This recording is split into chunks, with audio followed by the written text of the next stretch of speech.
Ya son las 9 de la mañana con 10 minutos. Estamos ya de vuelta después de ese comienzo musical en Enlace USACH y listos para empezar con nuestro panel. Tenemos una panelista hasta ahora. Estamos esperando ahí que llegue nuestro otro invitado para poder ir abordando las distintas temáticas. Primero que todo saludamos a Luz Raidel. Ella es subdirectora de Incidencia Social y Política de la Corporación Miles Chile. ¿Cómo estás, Luz? Muy buenos días. Gracias por acompañarnos. No, gracias a ustedes como siempre por la invitación. ¿Cómo estás tú? Muy bien, con harto interés de poder ir conversando los distintos temas. Le pedimos ahí a Patrick que entre nomás, que no, sin nada de timidez, ya lleva tanto tiempo acá que tiene que entrar nomás. Patrick Poblete, director corporativo del Instituto Res Pública, que también nos acompaña para poder ir hablando de los temas de actualidad. También bienvenido, Patrick. Gracias por estar acá. Gracias, Rodrigo, por la invitación. Perdón el atraso. No te preocupes. Buenos días. Llegaste preciso. Te había terminado de presentar a Luz y de inmediato entraste. Estaba todo fríamente calculado. Ya. Entrada triunfal, se podría decir. Oigan, entremos ya en nuestras materias, digamos lo que ha estado, al menos estos temas del día de hoy marcados por estas conmemoraciones, aniversarios de lo que fue efectivamente el estallido del año 2019. Y ya entraremos en lo que tiene que ver tal vez con las deudas o los temas que no se han podido sacar adelante, que van muy de la mano con una columna de la ministra Camila Vallejo. Pero no quiero también dejar atrás lo que ha sido una de las noticias que marcó la jornada del día de ayer y que va en el contexto de la formalización de particularmente a representantes de parte del alto mando de Carabineros en el contexto del que estamos hablando, los generales Rosas, Yáñez y Olate, que tuvieron una nueva jornada de formalización el día de ayer. En ese sentido es bien importante el contexto en el que se va a dar también estas jornadas, porque eventualmente las medidas cautelares se van a conocer un día antes de lo que es este aniversario, así que el tema para muchos de lo simbólico que puede tener estas jornadas que se vienen es no menor. Además, lo otro importante es ir hablando, obviamente, de la investigación que se está desarrollando por el delito omisivo de apremios ilegítimos, que es lo que ha establecido el Ministerio Público junto con otros querellantes. De hecho, ayer se pidieron estas medidas cautelares, arraigo nacional, firma quincenal. Hay algunos querellantes que incluso solicitaron prisión preventiva contra estos imputados. Pero es importante también verlo en el contexto global, lo que es esta semana, lo que son estas conmemoraciones y particularmente lo que marcó además el quehacer de las fuerzas de orden y seguridad aquellos días. Luz, parto contigo para que me cuentes un poquito, no solamente cómo has estado siguiendo estos casos, sino que además esta suerte de simbolismo que muchos pueden encontrar. Sí, es complejo, porque efectivamente influye y permea lo que debiera ser una reflexión más amplia en torno a lo que ocurrió en octubre de 2019 y hacia adelante, pero también los antecedentes que nos llevaron hasta ese lugar, digamos. Yo creo que ahí es importante que desde todos los sectores políticos y sociales también tengamos la capacidad de evaluar y de reflexionar en este momento con la mayor altura de miras que podamos tener y con la mayor generosidad posible para efectos de revisar nuestra historia reciente, las deudas pendientes, que ahí ya vamos a hablar en el siguiente bloque de eso. Entonces, claro, este tipo de situaciones judiciales como que yo creo que nos descolocan un poco y ponen el foco en esto que, por cierto, que es importante. Yo creo que uno de los residuales o de los productos que nos deja la situación de octubre de 2019 en adelante son precisamente situaciones de violación a derechos humanos que han sido documentadas por organismos internacionales y que conforme informa el Sistema Internacional de Derechos Humanos tienen que ser condenadas, porque en definitiva la impunidad lo único que genera es una mayor profundización de la desigualdad y por cierto del descontento social que nos llevó también a ese momento. Entonces es el momento de salir del loop también de la impunidad y lograr condenas y acuerdos transversales de carácter político. Patrick, también interesante saber tu óptica respecto a, ya hablaremos obviamente de lo que son, tal como decía Luz, las deudas, los temas que han quedado pendientes, que no han salido adelante a propósito de esas demandas que se enarbolaron en su momento, pero estamos con estas aristas que tienen que ver en este caso con el actuar policial durante esos días y que además se da con una sincronía a propósito de lo que va a ser un nuevo aniversario. No sé cuál es el apunte tuyo también ahí. Ahí a mí me parece que hay algunas dimensiones que se van mezclando. Primero, evidentemente, hoy la Fiscalía no pasa por buenos momentos como institución, ¿no? Puede estar cuestionada y quizás también sobrecargada de trabajo en razón de la crisis de seguridad. Evidentemente lo que está pasando con la filtración, el caso Audi, todo eso también tiene a la Fiscalía en una posición en la que probablemente no es la institución favorita o la que los chilenos más confían probablemente en estos momentos. Pero también yo pienso que cosas como el activismo político que uno de repente puede oler o sentir, ¿cierto?, en el trabajo de algunos fiscales, perjudican la institucionalidad, la capacidad o la percepción que los chilenos tienen, ¿cierto?, de esta institución.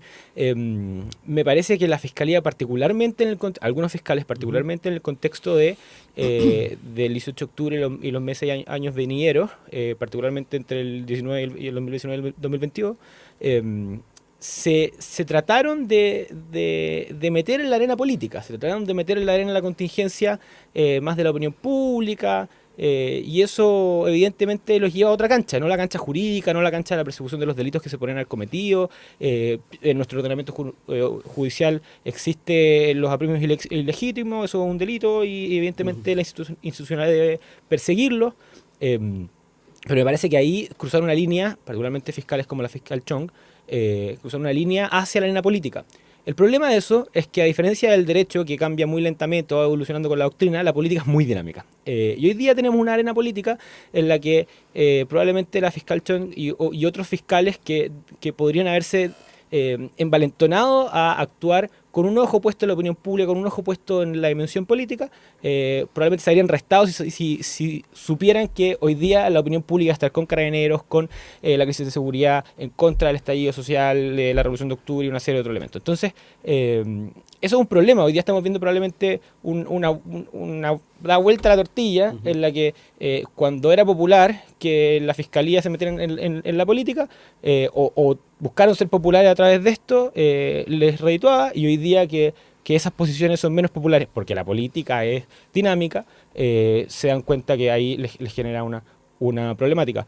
A mí me parece que, y ya sobre el proceso mismo, a mí me parece que es raro o es difícil que esto prospere. Yo creo que esto tiene un componente importante de dimensión política, de ingredientes de contingencia política, pero por lo demás, si hay algún delito o algo que en el fondo en justa ley corresponda a sancionar, yo espero que la justicia pueda darse cuenta de eso, separar aguas y sancionar lo que sea necesario. Luz, te dejo ahí la palabra para ir entrando también en estos temas, y particularmente el enfoque que hace Patrick respecto a el rol de las fiscalías en lo investigativo en torno a estos casos, y particularmente este apunte político que hacía también Patrick hace un instante. Sí, yo creo que esas acusaciones de activismo político todo el mundo las puede hacer desde su propia vereda cuando la decisión del que está en la vereda del frente no le parece bien, digamos. Y pasa mucho con la Fiscalía, pasa también con la ministra Vivanco, por ejemplo, que ha hecho un activismo jurídico en torno a oponerse al avance de los derechos reproductivos de las mujeres, por ejemplo. Como que hay varias acusaciones que se pueden hacer al respecto, pero yo creo que aquí hay que hacer un matiz, porque en este caso los fiscales del Ministerio Público son agentes del Estado y tienen que cumplir con las obligaciones de todos los agentes del Estado, y que la Fiscalía tenga un nivel de suma rigurosidad y ahínco con la persecución de delitos tan graves como los apremios ilegítimos, que al parecer, y según las informaciones que tenemos, también tuvieron un carácter de generalidad o de sistematicidad, atiende precisamente no a una cuestión de razonamiento político del momento, sino al comprender la profundidad y la importancia de las obligaciones que cada uno de ellos tiene en cuanto a agentes del Estado,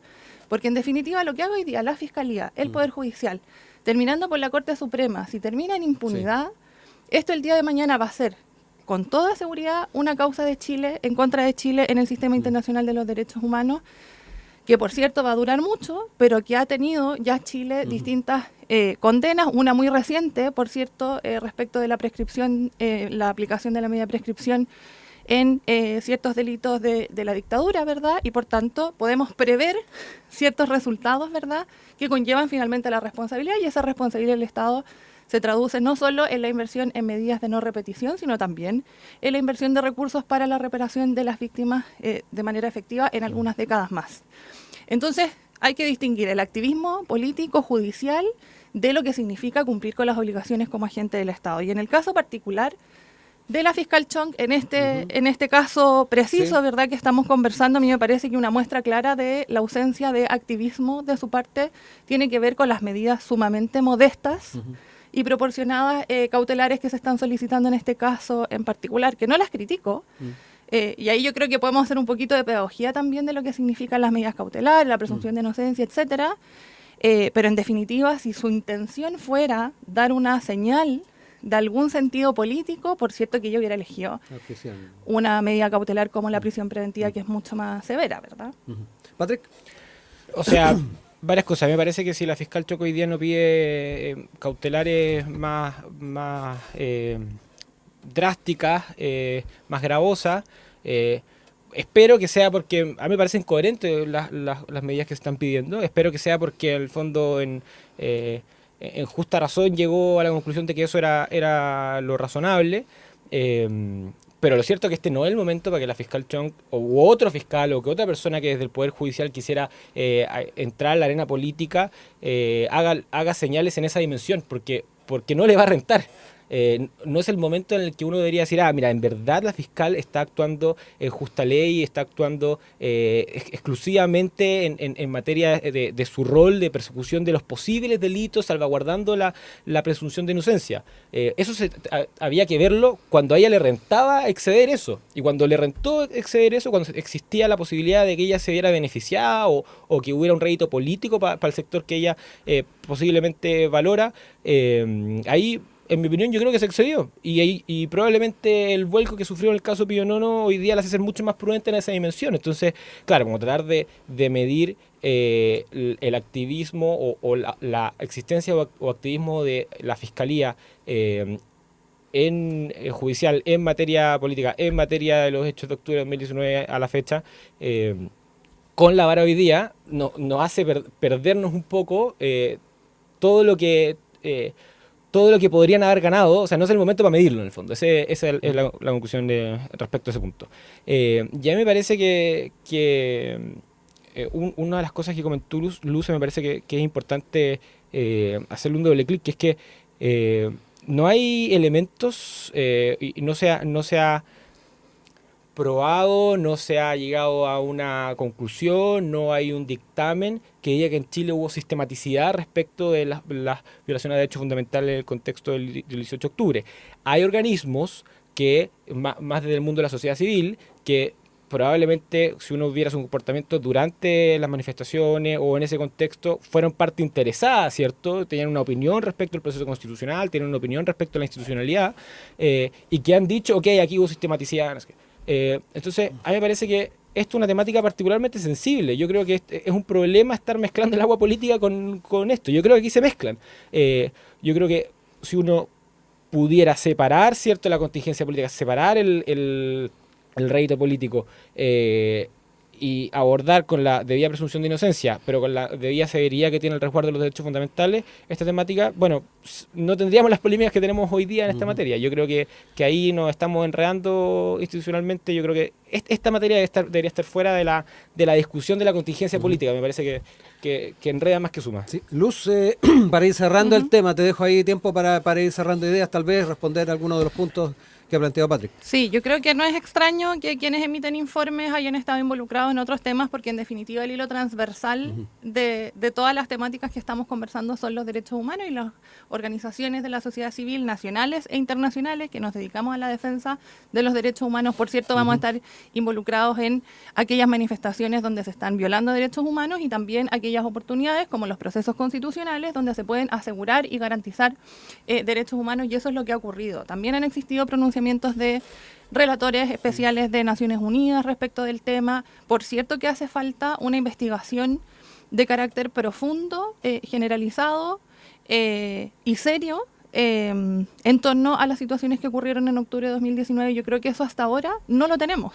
Y esa es precisamente una de las deudas con las que nos quedamos hoy día, una de las deudas pendientes principalmente de la clase política, que son quienes tienen el poder hoy día para tomar esa decisión y decir, bueno, tomémonos en serio esto, veamos qué es lo que ocurrió y podamos reparar efectiva y profundamente lo que ocurrió en Chile en 2019 y todas las consecuencias que han ido ocurriendo en el futuro. Yo creo que eso es no solo una deuda con la ciudadanía, sino una deuda también con el sistema internacional de derechos humanos que nos obliga a una serie de cosas que hoy día el Estado de Chile no está cumpliendo, porque además tenemos un gobierno que, por más que pueda estar alineado o no con alguna postura que asegure la existencia de violaciones a los derechos humanos, lo cierto es que el investigarlos no depende del Ejecutivo, sino que se requiere efectivamente una voluntad de carácter transversal. Y también yo creo que yéndonos un poco hacia la pedagogía, ¿cierto? Creo que es difícil juzgar las intenciones políticas de una fiscal por el hecho de haber ganado o perdido una causa, digamos. O sea, los juicios que ocurren en torno a octubre de 2019 son sumamente complejos. La verdad judicial es distinta de la verdad material muchas veces también. Y lo cierto es que existen los medios legales para reclamar en contra de los fiscales y que estos fiscales sean sancionados el día de mañana. Y lo cierto es que no tenemos antecedentes de que la fiscal Chong haya sido sancionada por alguna conducta que esté fuera del marco legal de sus atribuciones. Entonces, decir que hubo activismo político o no, intencionalidad o no, porque la causa terminó en un sobreseimiento, por ejemplo, a mí me parece excesivo y hay que tomárselo con mayor seriedad porque efectivamente la realidad es mucho más compleja que juntar dos hechos A y B y poner una línea entre medio, digamos. Patrick, ¿hay deudas también en lo investigativo, en lo que tiene que ver desde el punto de vista del Estado de Chile, ir estableciendo muchos de esos puntos que están obviamente en lo que nos decía Luz, investigaciones, informes de distintos organismos nacionales e internacionales? ¿Hace falta ahí también que el Estado de Chile pueda hacer algo al respecto? O sea, yo creo que hay muchas deudas pendientes respecto a lo que poder clarificar qué pasó en octubre y en noviembre de 2019 particularmente en esta materia, en otras materias como todavía no sabemos quién quemó el metro, todavía no sabemos quién eran los que coordinaban la descarga de camiones tolva que soltaban material para que encapuchados delincuentes se enfrentaran a carabineros y una serie de otros elementos respecto a la organización delictual que se puede dar en ese contexto. Entonces yo creo que evidentemente el Estado tiene una deuda en esa materia. Pero respecto a cosas que comentabas tú, Luz, me parece que no es necesario que hagas pedagogía conmigo, no es necesario que me llames a tomarlo con seriedad, porque evidentemente hay cosas que yo creo que no estás poniendo en tu análisis, porque yo no miro solo el resultado del juicio, por ejemplo, en Pío Nono. Yo miro el desarrollo del juicio. Miro las veces que la fiscal Chong ignoró informes. Miro las veces que uno veía las pruebas que tenía el caso, evidentemente las que eran públicas, y era evidente lo que estaba ocurriendo. Entonces, cuando uno mira el comportamiento de la fiscal, mira el proceso del juicio, mira lo que ocurre en materia de el activismo que tuvo en redes sociales la fiscal Chong, materia por la que en otros juicios a jueces, que eso evidentemente es otra dimensión, pero a jueces implicó la anulación de juicio. Entonces, evidentemente, el activismo político de figuras que tiene, de personas cuyo rol es involucrarse en la institucionalidad para resolver delitos, procesos judiciales, que son parte de la institucionalidad en estos procesos judiciales, evidentemente un problema. Entonces, claro, como tratar de decir, no, mira, aquí hubo un resultado favorable y por eso la fiscal evidentemente no es un actor político, a mí me parece que es un poco tapar el sol con un dedo, porque es evidente para todas las personas que seguimos o para la mayoría de las personas que seguimos el caso Pío Nono, que evidentemente ahí hubo activismo político. Y yo me pregunto, bueno, además, ¿qué pasa con los otros elementos? Si hay activismo político de la Fiscalía, y como tú comentabas, Luz, la fiscal es un agente del Estado, yo pienso que los derechos fundamentales pueden ser transgredidos y violados por distintos actores. Hay un sector y hay una definición que plantea que solo pueden ser agentes del Estado. Pero si una fiscal se ensaña con un carabinero, con un agente de carabineros que en el fondo estaba convocado, ¿cierto? Estaba mandatado a estar en un cierto lugar, seguir ciertas órdenes, a mí me parece que también ahí vale la pena hacer un doble clic a ver si hay violación de derechos fundamentales por parte de un agente del Estado. Y bueno, hay una yo creo que vamos a comentar las otras preguntas para no robarme más tiempo antes de la No sé si quieres apuntar algo más, Luz. No, si hay antecedentes necesarios para seguir adelante una investigación por una presunta violación de derechos humanos, ojalá que se siga adelante esa investigación y no queden en afirmaciones simplemente. Ya son las 9 de la mañana con 34 minutos. Estamos de regreso con nuestros panelistas del día de hoy. Patrick Poblete, director corporativo del Instituto República. También con Luz Raidel, subdirectora de Incidencia Social y Política de la Corporación Miles Chile. Vamos a seguir hablando de este contexto de conmemoración del estallido del año 2019. Hablando un poquito de los apuntes que hacía en una columna la ministra Camila Vallejo, particularmente en lo que tiene que ver con aquellas deudas que de alguna manera han quedado en torno a lo que fueron esas demandas que se enarbolaron en su momento.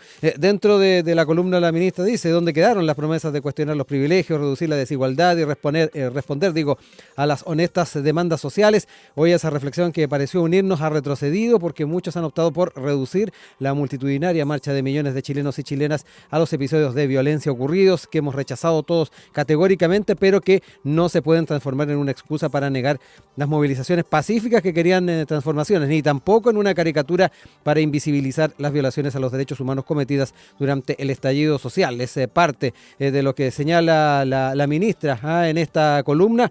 Y lo otro importante que señala, que a la luz de la historia reciente es fundamental aprender que no se puede tapar el sol con un dedo, sino que reconocer y avanzar hacia las transformaciones que la ciudadanía exige. Por eso, dice, las instituciones, las fuerzas políticas y gremiales no deben ser camisas de fuerza que limiten los cambios, sino más bien facilitadoras que impulsen su realización. Es parte de esta columna que apareció en La Tercera y que queremos también traer a colación a la hora de hablar de tal vez las grandes ideas o más que nada los temas extraviados en este tipo de conversaciones. Patrick, no sé con qué sensación te quedas a propósito de lo que plantea la ministra, pero que yo creo que hay varios chilenos que también sienten que hay cosas que se quedaron en el tintero y no siguieron siendo analizadas. Ahí hay una cosa respecto de las declaraciones y la columna de la ministra y después materia sobre el 18 de octubre de lleno. Pero a mí me preocupa ver que este gobierno y particularmente un sector importante de la política al que representa a la ministra Vallejo sigue obsesionado con o sigue manteniendo una obsesión que es bastante dañina para Chile, que es la obsesión por la desigualdad. Como si resolver la desigualdad en Chile resolviera las problemáticas reales de la gente. Como si la desigualdad y la persecución de la desigualdad o el intento constante de que enarbola el político de decir aquí está el enemigo, el problema, la desigualdad, no fuera un sucedáneo ideológico para la carencia, la vulnerabilidad, en el fondo la miseria, que son las cosas materiales que afectan a la gente. Entonces, lo que hemos visto en nuestro país es que en nombre de combatir la desigualdad se han aprobado reformas de las más estructurales y que han tenido de las peores consecuencias para el país. Para combatir la desigualdad en materia de educación, para importar el llamado efecto PAR, se aprobó el segundo gobierno de la presidenta Bachelet una reforma en educación que al final lo que hizo fue destruir la educación estatal, particularmente también la educación subvencionada, que no se crearan más colegios subvencionados que eran muy importantes para nuestro país en materia de matrícula. Y eso hizo un profundo daño. También enarbolando la bandera de la desigualdad, de combatir la desigualdad, se aprobó una reforma tributaria que iba a reducir la desigualdad, que iba a aumentar la recaudación y que iba a hacer de Chile un país mejor. Se aprobó la reforma, el efecto fue más destructivo en materia de que complejizó el sistema, paró la pelota, hizo que la economía dejara de ser, fuera mucho más lento y se coartaran muchas oportunidades para muchísimos chilenos. Y al mismo tiempo no se recaudó más, pero sorpresa, y aún así se gastaron mucho más recursos. Esta lógica de, reforma tributaria para combatir la desigualdad, para aumentar la recaudación, para tener mejores beneficios sociales. No se aumentó la recaudación, se gastó más y hoy día eso lo estamos pagando esta generación y las futuras generaciones van a estar pagando esos excesos de esa materia. Entonces me parece que es preocupante que siga vigente la obsesión por la desigualdad, que es un sucedáneo ideológico de lo que evidentemente importa, que es la carencia material, la vulnerabilidad, la miseria en la que muchos chilenos viven, o la carencia en muchas cosas como salud, alimentación, en materia de educación, trabajo, vivienda, que hoy día afecta a nuestro país. En materia de 18 de octubre, me parece que lo que hace, evidentemente, un poco el gobierno tiene que tiene que buscar una posición en la que sea más cómoda. Hoy día su posición es impopular. Evidentemente, cuando su posición era popular, cometieron todos los excesos que pudieron. Y hoy día que su posición es impopular, bueno, tienen que retrotraerse a ese espacio que todavía puede ser defendible, que es el 25 de octubre, que es la manifestación masiva, ¿cierto? En Santiago y en otros puntos del país. Pero lo que hace aquí el oficialismo y algunos sectores de la política, particularmente en la izquierda, es olvidarse de todo lo demás. Olvidarse como si lo único que pasó de entre octubre de 2019 y el 4 de septiembre de 2022 fue la marcha del 25 de octubre. Como si no hubiéramos tenido el 18 de octubre la destrucción, la quema de decenas de estaciones de metro, que en un acto terrorista, coordinado, ¿cierto? Como quemar el metro, que es uno de los elementos que aporta mayor bienestar a la mayoría de los chilenos. Como si no hubiéramos tenido el 12 y el 13 de noviembre, una de las noches más violentas de todo ese periodo, con ataque a cuarteles, ataque a estaciones eléctricas, con ánimo de dejar a la ciudad sin luz, o sea, con ánimo de generar caos. Entonces, claro, se concentra un sector de la política y trata de romantizar el 25 de octubre como si fuera lo único que ocurrió, pero lo cierto es que aquí una de las mayores herencias del 18 de octubre es que durante mucho tiempo se valió la violencia política y un sector de la política trató de congraciarse con la violencia, y eso es muy, muy preocupante.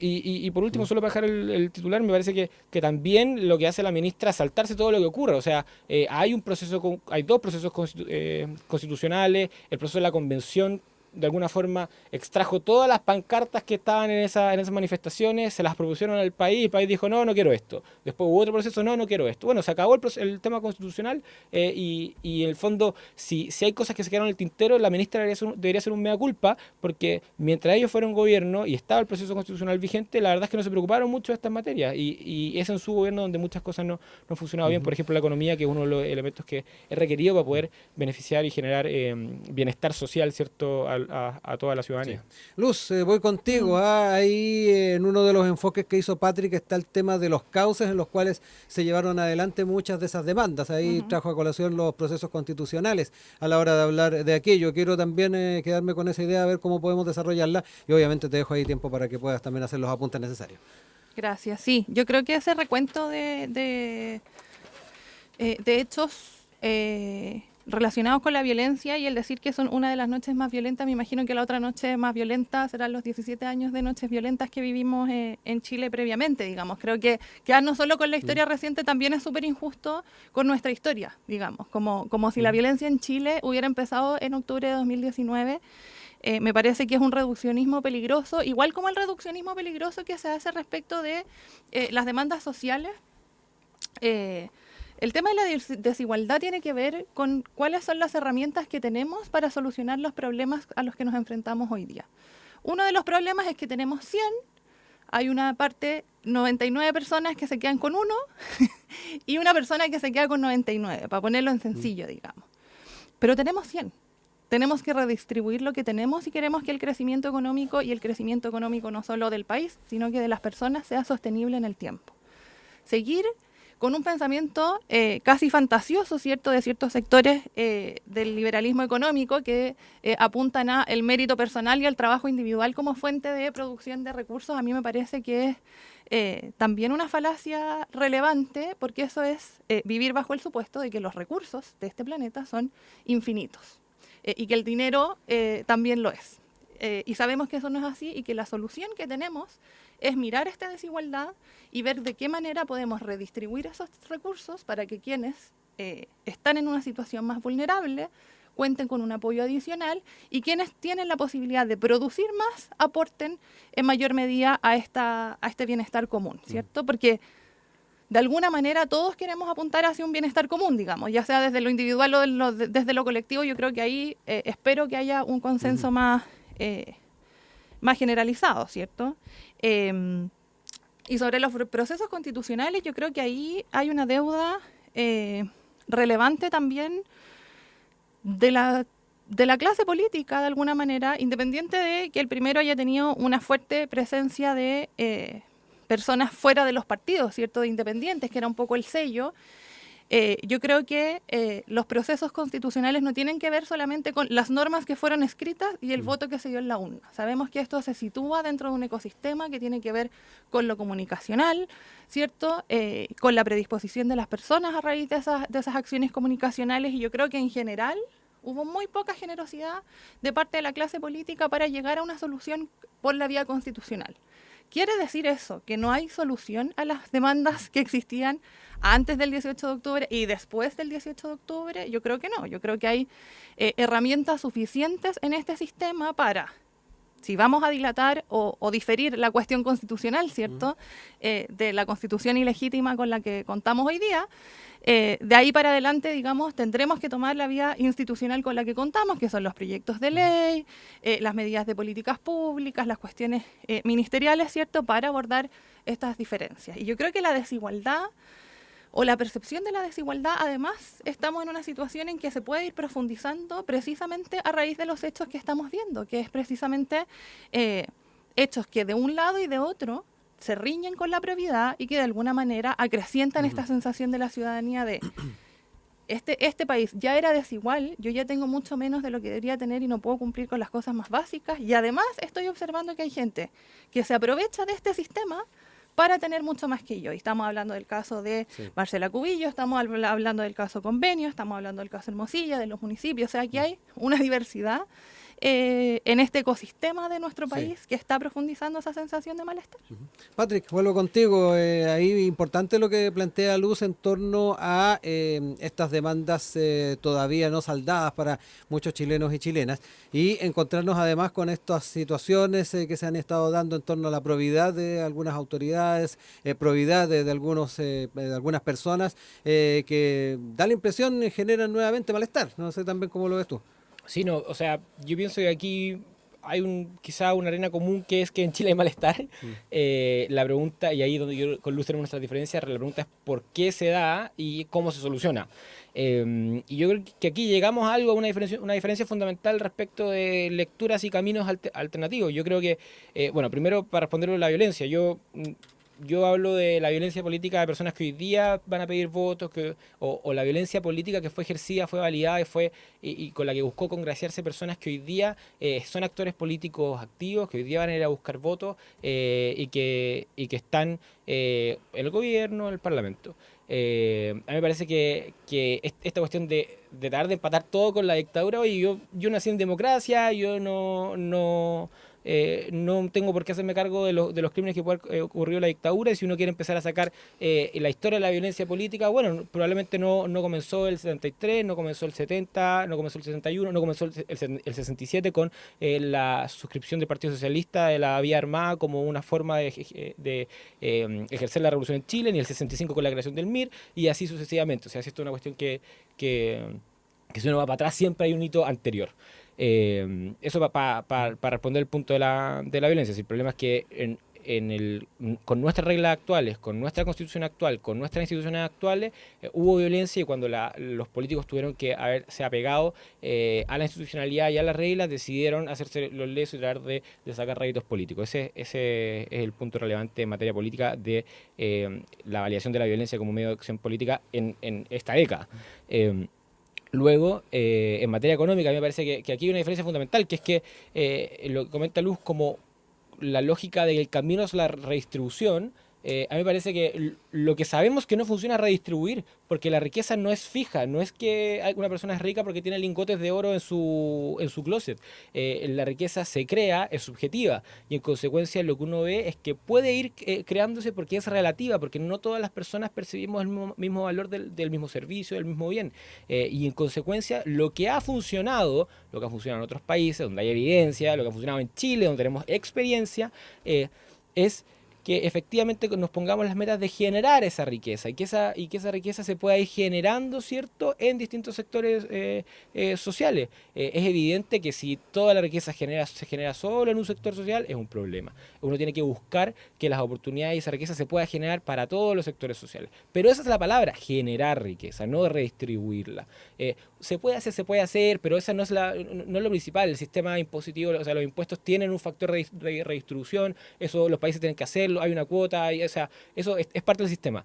Pero no es el camino al desarrollo. Cuando Chile tuvo el mayor aumento en calidad de vida, en índices de educación, en índices sociales, en vivienda, en riqueza, en reducción de la pobreza?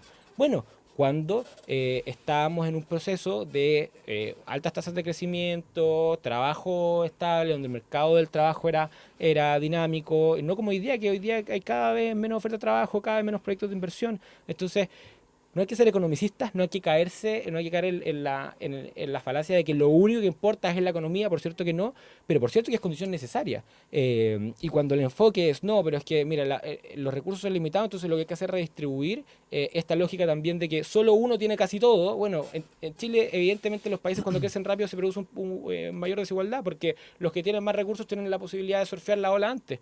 Pero si uno mantiene la ola, lo que uno ve es que, bueno, después se empieza a subir el nivel del resto de las personas. O sea, los que antes no tenían ahora tienen, y se empiezan a solucionar las carencias. Y Chile alcanzó a vivir parte de ese proceso, alcanzó a surfear parte de esa ola hasta una serie de elementos, algunos en materia internacional, pero la gran mayoría en materia nacional, decisiones que tomamos nosotros, que lo que hicimos fue cortar la tabla a la mitad y no podemos seguir surfeando la ola. Entonces, me parece que es importante salirnos del camino de, bueno, el combate a la desigualdad es la solución, porque en los años que hemos seguido ese mantra nos ha ido harto mal.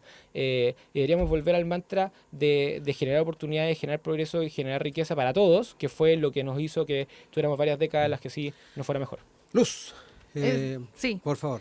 Es súper importante generar riqueza, pero aquí volvemos a tener un abismo entre Patrick y yo, porque cuando yo hablo de redistribuir, hablo de asegurar derechos, no de generemos plata y repartámosla entre todos, digamos, y cada quien ve qué hace con eso. Hay un sistema internacional de derechos humanos en el que Chile está inserto, ¿verdad?, que ha suscrito una serie de obligaciones que mandatan al Estado asegurar ciertos derechos porque forman parte de los derechos humanos que son inherentes a cada una de las personas que habitan este país. La fórmula para asegurar esos derechos ciertamente que es la redistribución, porque ¿qué pasa con aquellas personas que no pueden generar riquezas?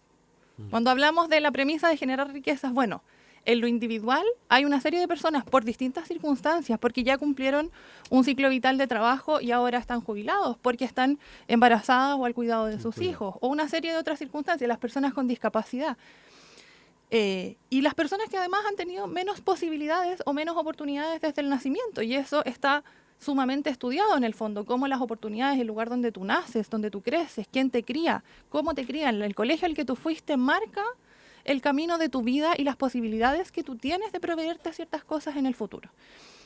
Y cuando eso falla, y que Chile vaya que falla en definitiva, porque sabemos que hay niveles de vulnerabilidad importantes, ahí es donde juega un papel relevante la redistribución para efectos de que independiente de estas desigualdades de origen o de circunstancias de vida, tengamos un piso mínimo de derechos que podamos asegurarle a cada uno y a cada una de nosotros. Y claro, efectivamente hay índices, ¿cierto?, que en algún momento fueron súper prósperos para Chile, pero resulta que esos índices hay que cruzarlos con otros porque suelen ser bien ciegos a la desigualdad.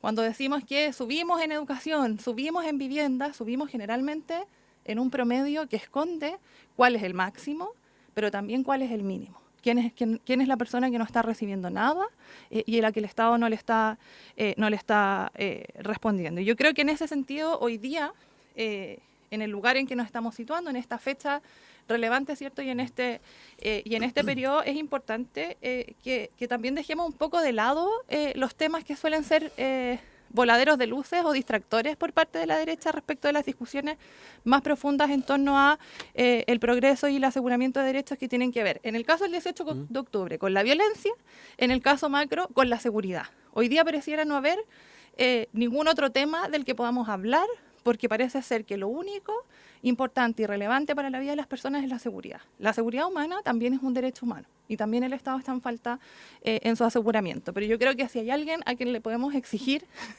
caminar y mascar chicle, ¿cierto?, es precisamente al Estado. No podemos abandonarlo todo, abandonar en el fondo la vida cotidiana de las personas por únicamente el aseguramiento de la seguridad física, ¿cierto?, o vital de las personas, que por cierto es requisito y tenemos que lograr cumplir con una serie de obligaciones y de metas de manera simultánea. ¿Es difícil? Por cierto que lo es. Yo creo que este gobierno ha dado pequeños pasos quizás hacia una mejora en ciertos derechos sociales, el tema de las horas de trabajo, el sueldo mínimo, el tema de las pensiones de alimentos, ¿verdad? Pero por cierto que hay un camino largo, Sí. complejo, profundo, que se ve entorpecido hoy día por un Congreso que tiene una mayoría que se opone tajantemente a reformas estructurales que nos permiten redistribuir para asegurar derechos. Los últimos minutos que nos quedan, les dejo tiempo para cerrar ideas y Patrick, particularmente hablar de efectivamente estos equilibrios a la hora de llevar adelante una agenda. También desde una perspectiva parlamentaria, lo decía Luz, sabemos que ha sido muy complicado sacar adelante algunas propuestas. ¿Cómo ves también ya desde una perspectiva propositiva el poder ir equilibrando efectivamente las propuestas y efectivamente las formas de poder arribar a ese escenario donde tengamos un mayor... una mayor cercanía de la gente respecto al Chile que estamos viviendo? Bueno, son varias cosas que Sí. varios frentes nos van a Sí. quedar abiertos para Sí. discutir, ¿no? Pero yo creo que la conversa con Lu ha sido muy esclarecedora para mí porque efectivamente yo veo que una distancia, yo creo que tenemos diagnósticos distintos y creo que tenemos formas de enfrentar esos problemas o creemos en formas de solventar, enfrentar esos problemas distintas. A mí me parece que la lógica de asegurar un piso mínimo en la práctica no se sostiene, pero no porque no sea deseable, porque no podría llegar a ser una buena idea, porque lo que vemos en Chile es que todas las cosas que se supone que ya están resueltas o que están aseguradas o que deberían estar aseguradas funcionan más o menos mal cuando tienen al Estado involucrado. Entonces, bueno, que el derecho a la salud. Bueno, ¿qué tenemos hoy día? Cada política que se ha realizado para, o aumento presupuestario, o para que, bueno, si tú vas a un hospital y no te pueden atender, te dirían un centro privado, no sé qué. Cada una de esas políticas, cada una de las cosas que se ha hecho, encuentran una trampa, hay una triquiñuela, la cuestión es lenta, o sencillamente se vencen los plazos. No, es que esto tiene que estar listo en 10 días. Bueno, no está listo en 10 días, la gente no tiene una atención en un mes, no tiene atención en 3 meses, pasa 1, 2, 3 años esperando listas de espera, la gente fallece en listas de espera. 40.000 chilenos fallecieron el año pasado estando en alguna lista de espera a la que el Estado simplemente no llegó para cumplirles la garantía que les había dado. Y en consecuencia, bueno, ¿cuál es la seguridad que tienen los chilenos de que el Estado les va a cumplir? ¿Cuál es la seguridad que les va a cumplir en educación? ¿Cuál es la seguridad de los niños de hoy día Mejor Niñez, Sename, que hubo un cambio? Bueno, seguimos viendo derechos vulnerados ahí.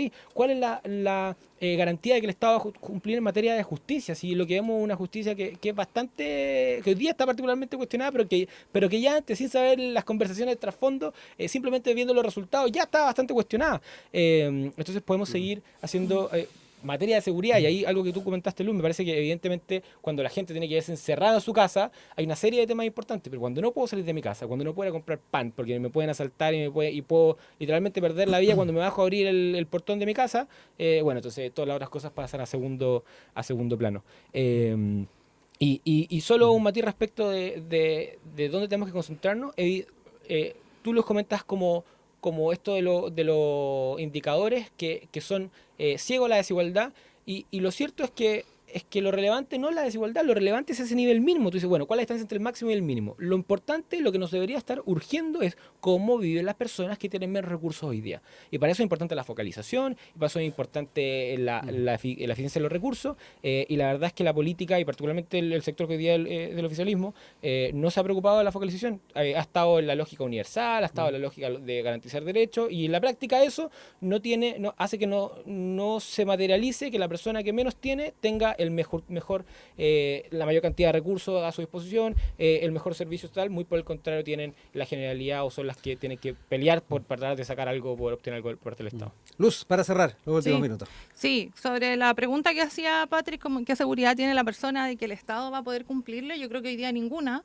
porque tenemos una derecha que ha instaurado una política de voucher en la salud, se quiere instalar en Sala Cuna, etcétera, donde los recursos del Estado se transfieren al privado, a unos pocos privados, como los dueños de las clínicas, por ejemplo, que se enriquecen con la tercerización de servicios en vez de robustecer al Estado de la manera más eficiente posible para que pueda cumplir con sus obligaciones con cada una de las personas en su casa. Y yo creo que precisamente ese diagnóstico, que es compartido, que en definitiva es que lo que está medianamente asegurado solo lo está en medida mediana, ¿cierto?